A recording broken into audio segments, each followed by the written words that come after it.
За өнөөдөр ингээд 2017 оны 8 сарын 13-ны өдрөө шииртээс ирсэн ингээд алтны уурхай шавар орхон голд маань 4 дахь өдрөө урсжээ.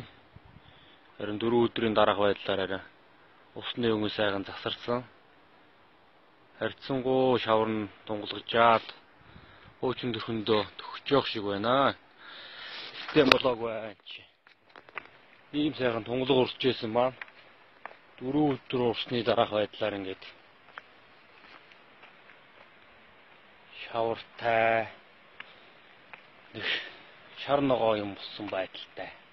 Ийм сайхан цаатлын зүлэгтэй, ийм сайхан хангааг юм аа.